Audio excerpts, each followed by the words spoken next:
How do you build EdTech capacity in a school? We're going to talk about that in our next global conversation with Craig Kemp on the EdTech vlog.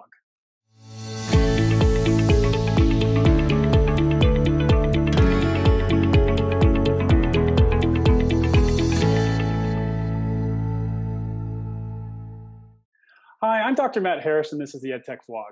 Today, we are honored to get to chat with Craig Kemp, who is an EdTech expert, enthusiast, global brand, spectacular. If you don't know him, then you haven't been on Twitter lately. I mean, he's just everywhere. Hey, Craig, tell us a little bit about yourself, just so we kind of know what you do, who you are, where you're going, all that sort of stuff. Awesome. Thanks, Matt. Thanks for having me today as well. It's a pleasure to be here. I'm from New Zealand, now live in Singapore, have been here for the last 7 years. Currently head of digital learning and innovation at Stanford American here in Singapore. And from July, moving into starting my own consultancy business called Ignite EdTech, supporting schools globally in integrating technology effectively and purposefully in their schools, but also developing strategy around why and how they do that. So it's an exciting journey, and I'm excited to get out and about all throughout Asia, Australasia, Europe, potentially into the Americas as well. So I'm super excited.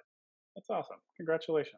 Well, let's kind of ask about some of the things that you do. So you're very well known for building EdTech teams and developing EdTech capacity amongst teaching staffs that you work with, or the people that you talk to in some of your keynote presentations or the workshops that you give.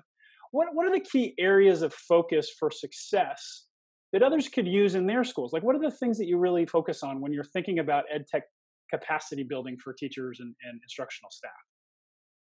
Yeah, it's a good question. I think it very much depends on the context of the school. So one of the first thing that sort of happens across all schools is the people in the building, right? Identifying the people that are going to be most effective in celebrating and being a part of this change. So change is constant, as we know, in education. So really, when we're building out EdTech teams and EdTech capacity, we look around. What I try and do is look at what areas are going to give us successful wins quickly. So what teams in that school are going to be able to be positive and make that change quicker than other teams. So we look at the bigger picture first. So when we're developing a strategy, we look at the why. We look at the school's strategic plan. Where does EdTech or digital learning fit within that can be organically grown and then sustainable? So we look at things like, hey, when we're looking at learning spaces, how does digital learning fit within learning spaces, and who are the champions that can help drive that? Because if it's a message coming from me, teachers are less likely to look at it. But if it's a message coming from the teacher next door, things will happen pretty quickly. So it's about getting those quick little wins and then building that strategy that teachers really can identify quickly. Hey, let's make this move happen, and let's make it happen quickly.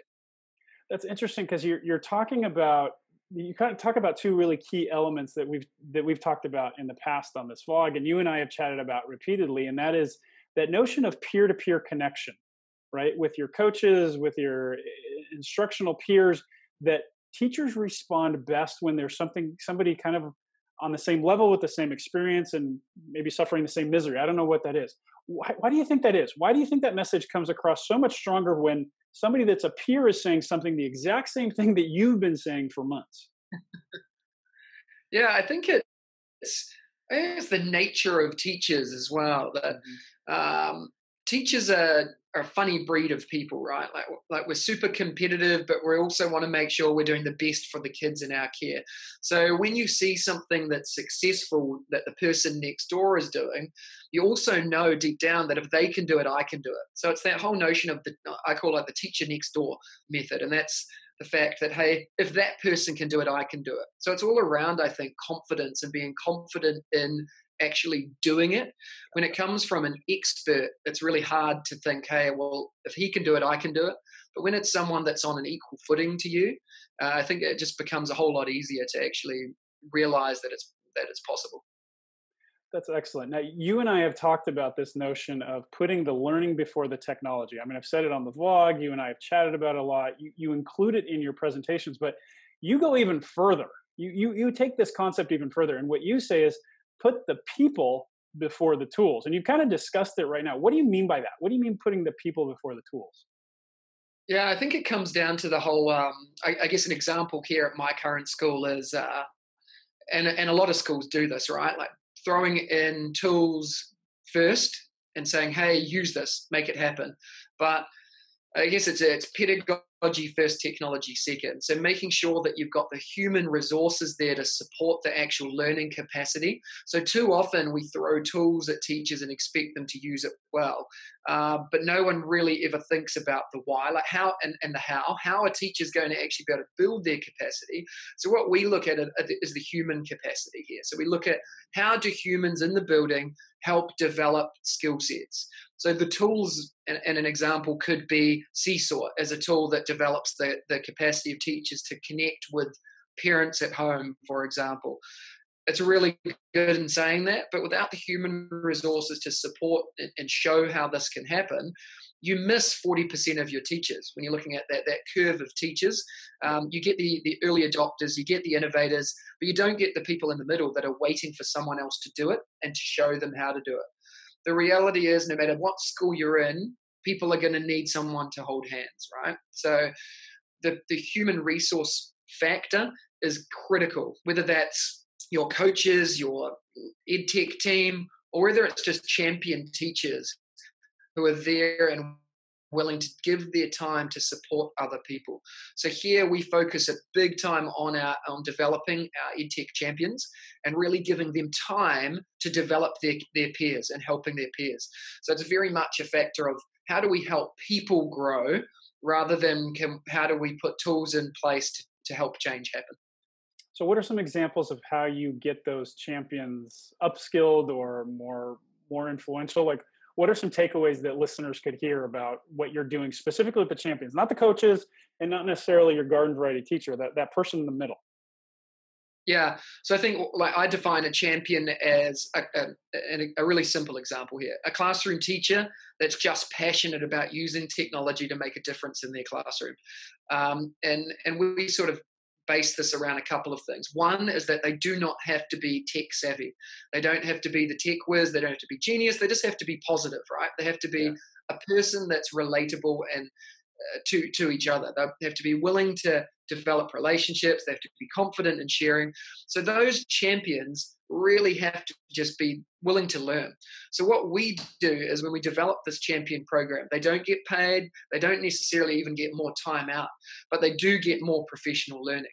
So what we allow them to do is every Monday we actually have an hour meeting time. So during that meeting time, they do actually get more professional learning from us. So we give them the areas that we want them to grow in, the areas we want them to share in, because their job is twofold. One is to be willing to learn, but two, then be willing to share back to their team. So our champions are in every team and every department in our school, and we make sure that when we give them professional learning, that we give them the justification as to why they're learning it, and then how they can actually deliver that back to their teams. So they actually have time to learn the tool or the skill, but then to discuss what that might look like when they're sharing it back to their team. So create a strategy, and we help guide and mentor them as to how they might choose to deliver that back to their team.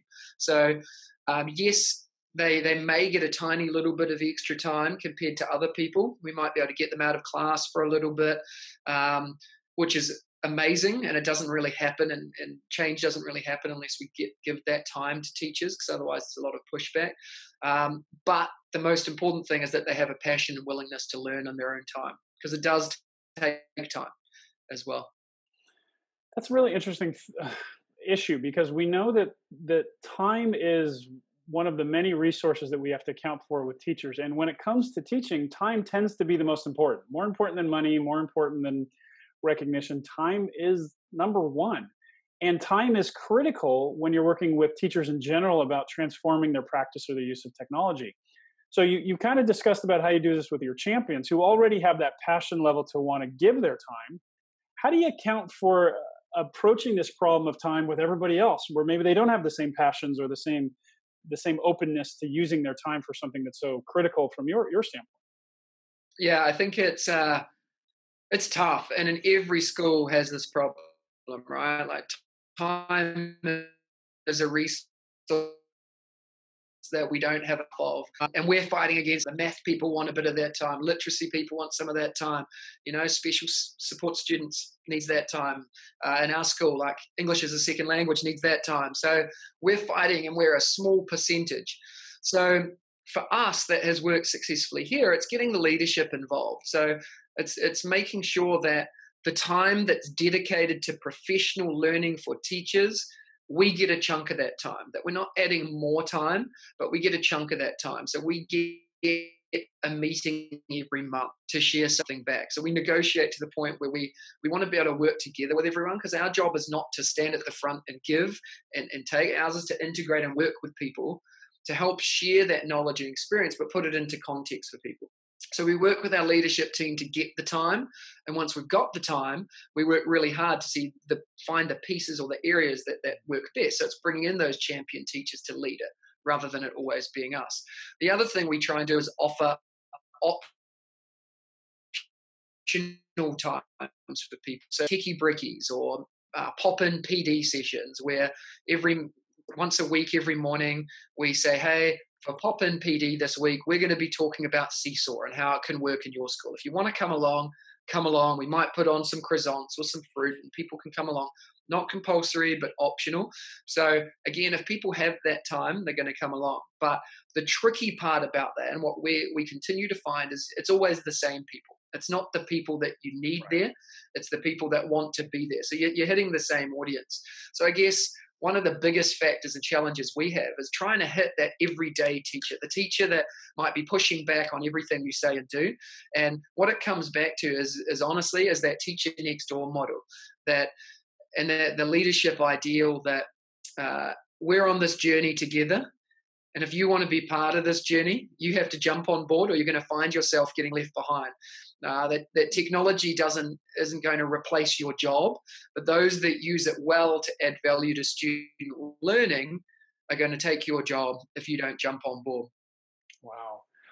So that's interesting, because you're kind of referring to an interaction with teachers that is almost fear-based, but then you're offering things that are very carrot-based, right? Very, very much trying to offer them additional value for what's coming to you. So what do you find most effective?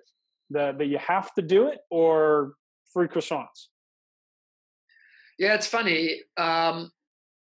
It totally depends, right? So right now we're going through some of our non-negotiables here at school. And one of the non-negotiables is every teacher needs to have their Apple Teacher certification. So we have a bare minimum of what is expected using our technology. We're an Apple one-to-one school, so it's an expectation that the teachers know how to use it.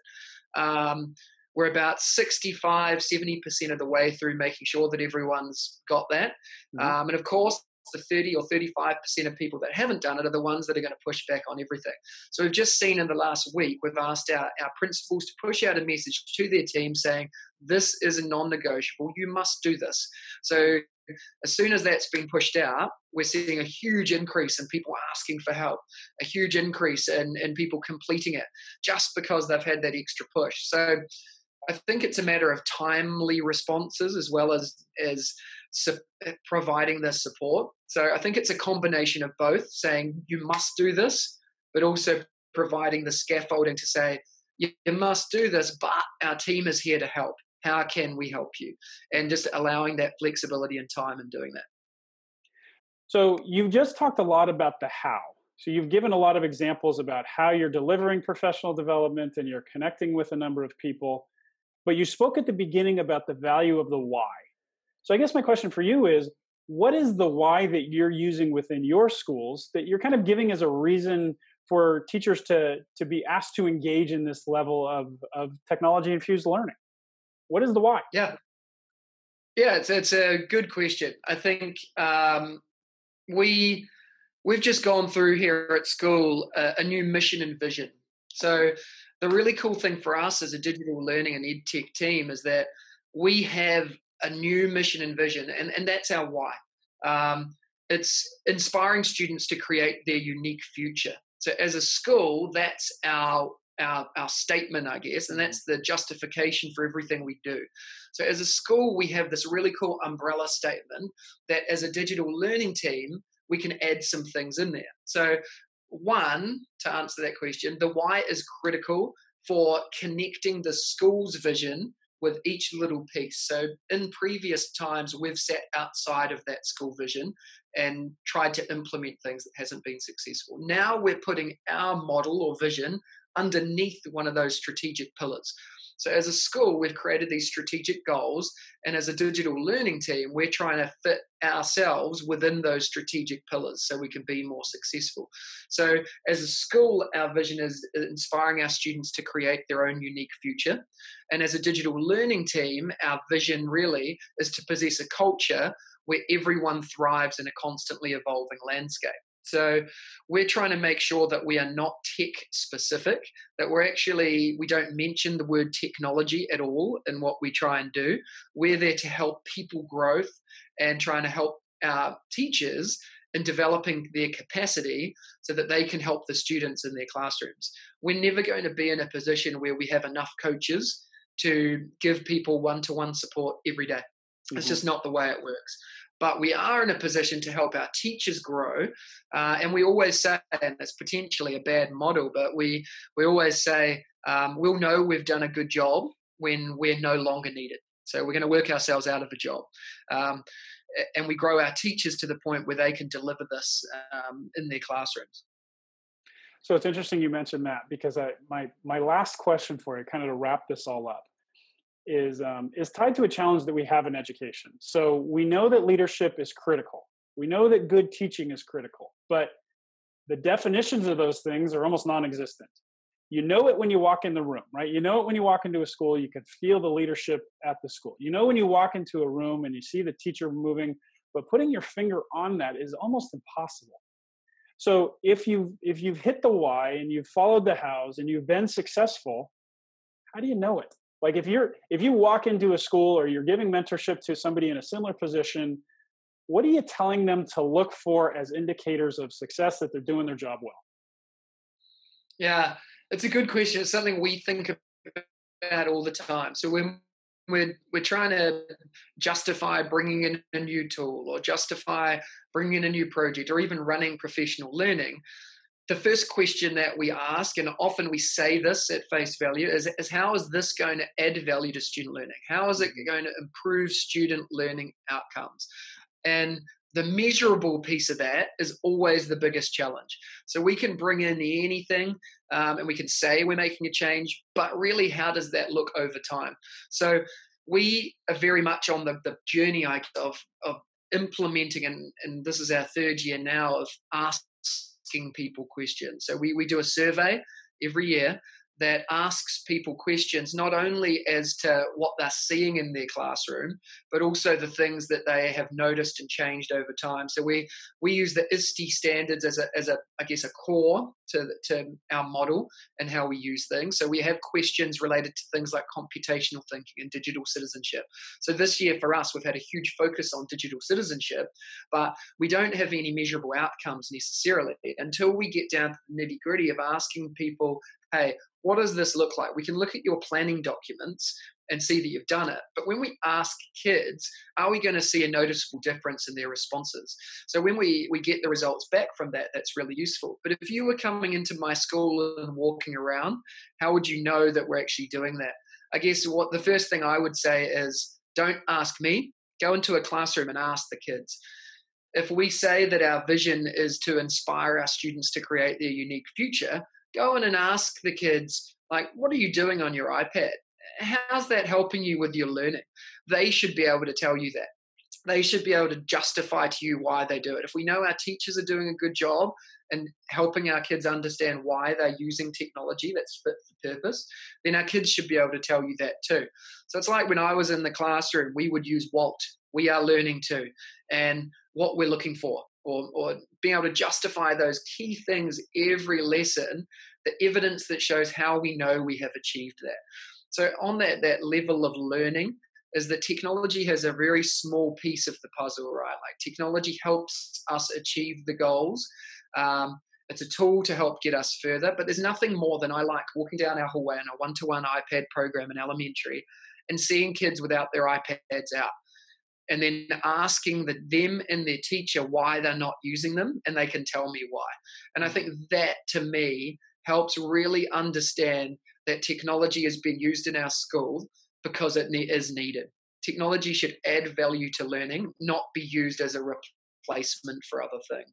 So I think for me, that's one of the things that I always look for. If technology is not being used because it's not the best tool to add value to learning, then that's the evidence that I like to see. That's great. That's great. Well, I know that you're available online every hour of the day, it seems like, and you have quite a strong PLN. How do people connect with you? Give some connections that they can reach out and touch you, I guess. Yeah, absolutely. So my blog is mrkempnz.com. You can connect with me on there. You can see my speaking engagements, the places that I'm going to, working with schools. You can connect with me via email, craig@mrkempnz.com. Connect with me on Twitter @mrkempnz. If you type into Facebook, Mr. Kemp NZ, you will see it as well. The best place to go is my blog, mrkempnz.com, and all of my contacts are available there. Excellent. Well, thank you so much for joining us. This has been great. For everybody who's listening here, you'll notice down at the bottom of the screen that there's going to be a couple of buttons. This is one of our many global conversations with EdTech experts around the world. Please subscribe to the channel, watch some of the other videos that we've posted, and stay tuned for further ones. We're going to have wonderful conversations like this. This has been a great one for increasing teacher capacity around EdTech. And also, I'm on Twitter as well, maybe not as strongly as Mr. Kemp and Zed here, but I love using Twitter to connect with people and having those global conversations. Those discussions through Twitter are the best professional learning that I find, and it's bi-directional. So please connect with me on Twitter.